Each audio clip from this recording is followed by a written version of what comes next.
సమరం న్యూస్ ఛానల్కు స్వాగతం. ఈనాటి ముఖ్యాంశాలు: పోలీసుల సంక్షేమం మా బాధ్యత, ముఖ్యమంత్రి చంద్రబాబు నాయుడు. గుర్ల అతిసారం బాధితులను ఆదుకుంటాం, ఉప ముఖ్యమంత్రి పవన్ కళ్యాణ్. ఇసుక ఇక పూర్తిగా ఉచితం. దీపం పథకం కింద ఏడాదికి 3 ఉచిత సిలిండర్లకు ఈరోజే శ్రీకారం. రాత్రిపూట పాలిటెక్నిక్ కోర్సులకు అనుమతులు. రాష్ట్ర వ్యాప్తంగా 6 కళాశాలల్లో 429 సీట్లు. వచ్చే ఏడాది నుంచి 10లో అంతర్గత మార్కులు.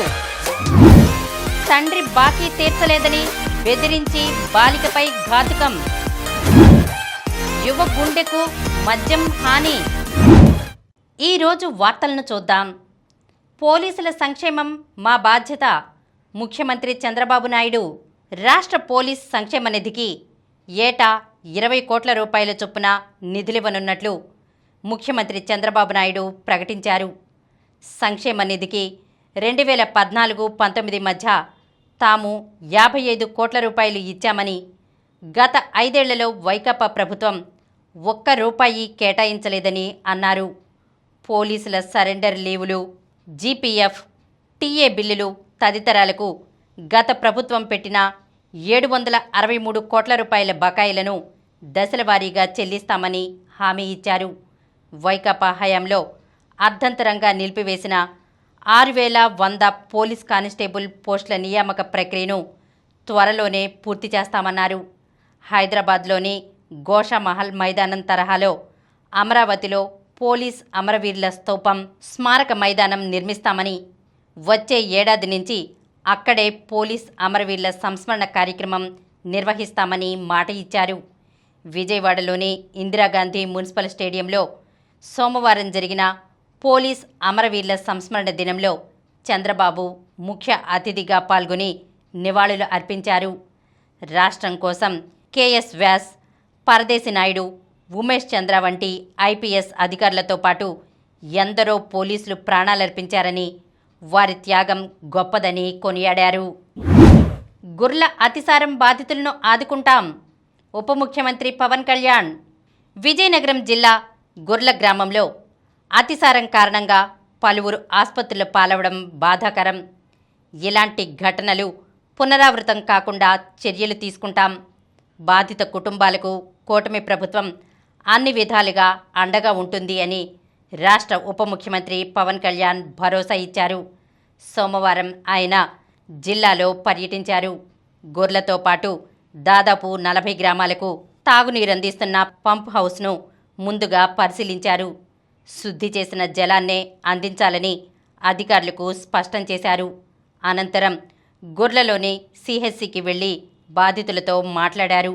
అతిసారానికి దారితీసిన కారణాలు, మరణాలపై ప్రజల అభిప్రాయాలను తెలుసుకునేందుకు గ్రామస్తులతో పవన్ కళ్యాణ్ ముఖాముఖి నిర్వహించారు. తాగునీటి పైప్లైన్లు మురుగు కాలువల్లో ఉన్నాయని, కుళాయిల నుంచి వ్యర్థాలు, వెంట్రుకలు వస్తున్నాయని గ్రామస్తులు వాపోయారు. మోటార్ల పక్కనే సెప్టిక్ ట్యాంకులు ఉండడం, చంపావతి నీరు కలుషితం కావడం తదితర సమస్యలను తెలియజేశారు. ఈ ఘటనలో 10 మంది చనిపోయారని గ్రామస్తులు నివేదించారు. దీనిపై స్పందించిన ఉప ముఖ్యమంత్రి పవన్ కళ్యాణ్ ఎవరూ ఆందోళన చెందవద్దని, ముఖ్యమంత్రితో చర్చించి తగిన చర్యలు తీసుకుంటామని వారికి భరోసా ఇచ్చారు. ఇసుక ఇక పూర్తిగా ఉచితం. రాష్ట్రంలో ఇప్పటికే ఉచిత ఇసుక విధానం అమలు చేస్తున్న కూటమి ప్రభుత్వం ఇకపై వాటికి సంబంధించి నామమాత్రపు రుసుములను తొలగించింది. పూర్తిగా ఉచితంగా సరఫరా చేసేందుకు సిద్ధమైంది. ఇసుకపై సేనరేజ్ రద్దు చేస్తున్నట్లు సీఎం చంద్రబాబు ప్రకటించడంతో మరింత ఊరట లభించినట్లయింది. ఇప్పటి వరకు సేనరేజ్ తదితరాల రూపంలో స్థానిక సంస్థలకు జమయ్యేలా మెట్రిక్ టన్నుకు ₹88 చొప్పున వసూలు చేస్తున్నారు. ఇకపై వినియోగదారులు దీన్ని కూడా చెల్లించాల్సిన అవసరం ఉండదు. సేనరేజ్ రద్దు నిర్ణయం అమలుకు సంబంధించి గనుల శాఖ అధికారులతో సీఎం సోమవారం సమీక్ష నిర్వహించారు. బుధవారం జరిగే మంత్రివర్గ సమావేశంలో ఈ నిర్ణయానికి ఆమోదం తెలపనున్నారు. దీపం పథకం కింద ఏడాదికి 3 ఉచిత సిలిండర్లకు ఈరోజే శ్రీకారం. సూపర్ 6 కార్యక్రమాల్లో భాగంగా దీపం పథకం కింద ఉచిత సిలిండర్ల పంపిణీని దీపావళి నుంచి ప్రారంభించనున్నట్లు ముఖ్యమంత్రి చంద్రబాబు పేర్కొన్నారు. ఈ నెల 24 నుంచి సిలిండర్ బుకింగ్ చేసుకోవచ్చని, 31వ తేదీ నుంచి ఉచిత సిలిండర్లు అందిస్తామని వివరించారు. సిలిండర్ తీసుకున్నాక 2 రోజుల్లో లబ్ధిదారుల ఖాతాల్లో గ్యాస్ రాయితీ జమ చేసేలా ప్రణాళికలు సిద్ధం చేసుకోవాలని అధికారులను ఆదేశించారు. దీపం పథకం అమలు, విధి విధానాలపై సోమవారం సచివాలయంలో పౌర సరఫరాల శాఖ మంత్రి నాదెండ్ల మనోహర్, అధికారులు, చమురు సంస్థల ప్రతినిధులతో చంద్రబాబు సమీక్షించారు. మహిళలకు ఇంటి ఖర్చులు తగ్గించాలనే లక్ష్యంతో ఉమ్మడి రాష్ట్రంలో దీపం పథకం తెచ్చాం. ఇప్పుడు దీపావళికి ప్రతి కుటుంబంలో వెలుగులు తెచ్చేలా అర్హులైన మహిళలందరికీ పారదర్శక విధానంలో 3 ఉచిత గ్యాస్ సిలిండర్లు ఇస్తున్నాం. ఎల్పీజీ కనెక్షన్ ఉన్న అర్హులైన ప్రతి కుటుంబానికి వర్తింపజేస్తామని సీఎం వివరించారు. ఆర్థిక ఇబ్బందులున్న పేదల జీవన ప్రమాణాలు పెంచేందుకు ఉచిత సిలిండర్ల పంపిణీకి శ్రీకారం చుట్టామని, తమకు పథకం అందలేదనే మాట అర్హుల నుంచి రాకూడదని అధికారులకు స్పష్టం చేశారు. రాత్రిపూట పాలిటెక్నిక్ కోర్సులకు అనుమతులు. రాష్ట్ర వ్యాప్తంగా 6 కళాశాలల్లో 429 సీట్లు. ఉద్యోగం చేస్తూనే ఇంజనీరింగ్ చదివేందుకు ఇప్పటికే అవకాశం కల్పించగా, ఇప్పుడు డిప్లొమా కోర్సులు చదువుకునేందుకు సాంకేతిక విద్యాశాఖ అనుమతులు ఇచ్చింది. ఈ విధానంలో పగలు ఉద్యోగం చేసి రాత్రిపూట డిప్లొమా చదువుకోవచ్చు. మామూలు రోజుల్లో రాత్రి 6 గంటల నుంచి 9 గంటల వరకు, ఆదివారం పూర్తిగా తరగతులు నిర్వహిస్తారు.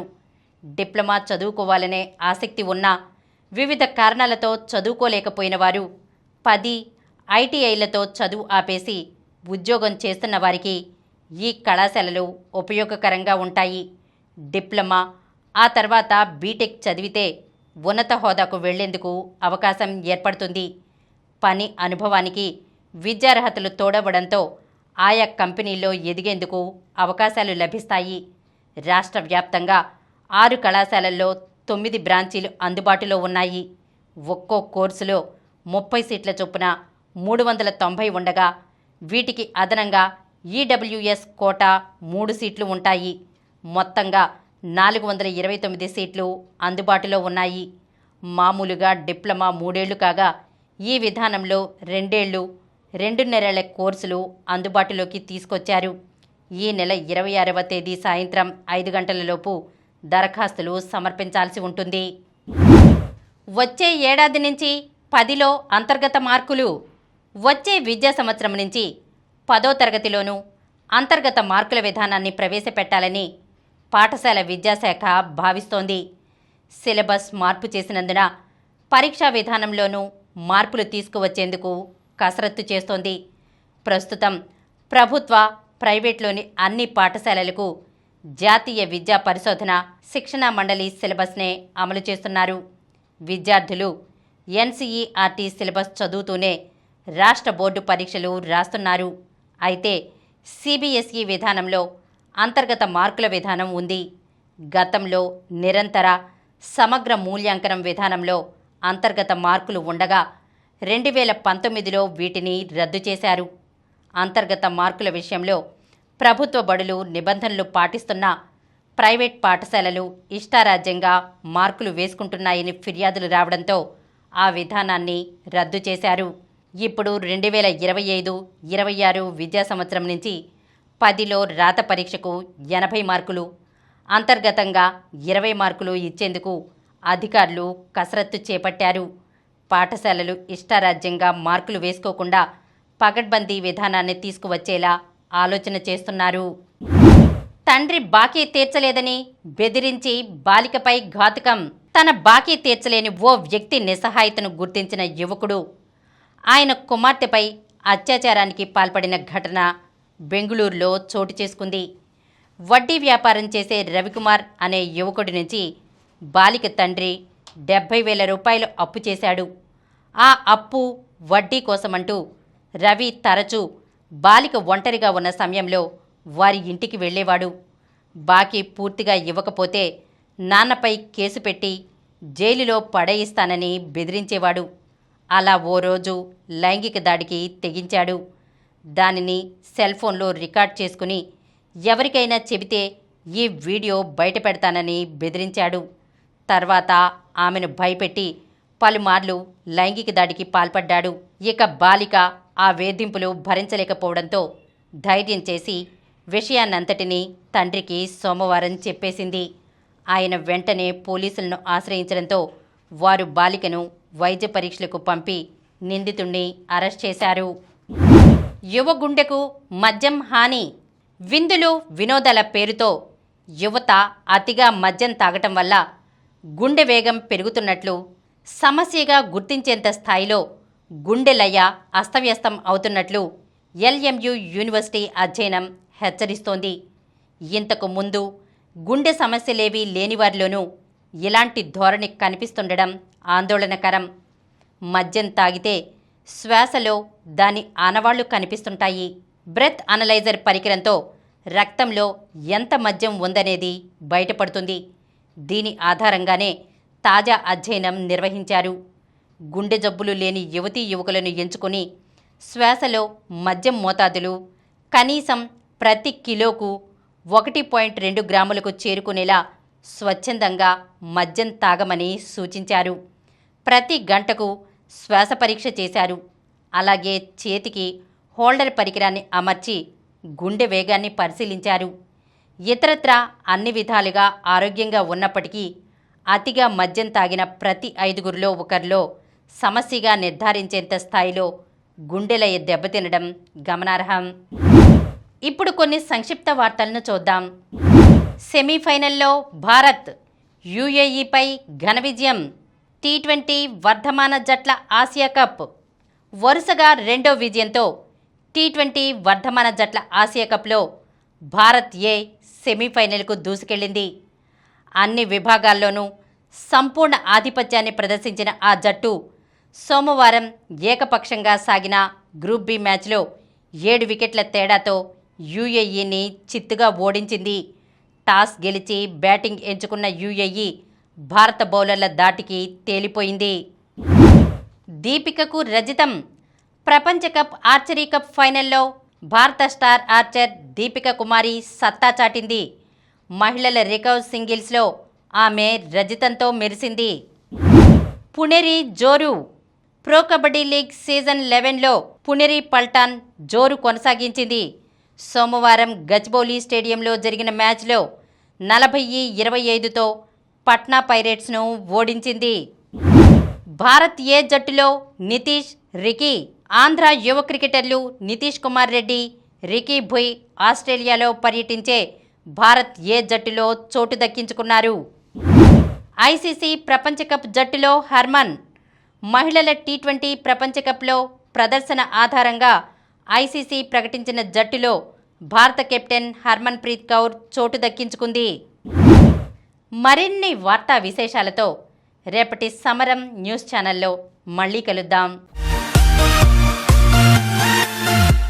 ప్రతిరోజు వార్తా విశేషాల కోసం అనతి కాలంలోనే 20 కోట్ల వ్యూస్ సాధించిన సమరం ఛానల్ సమర్పించు సమరం న్యూస్ ఛానల్కు సబ్స్క్రైబ్ చేయండి, లైక్ చేయండి, మీ ఫ్రెండ్స్కి షేర్ చేయండి.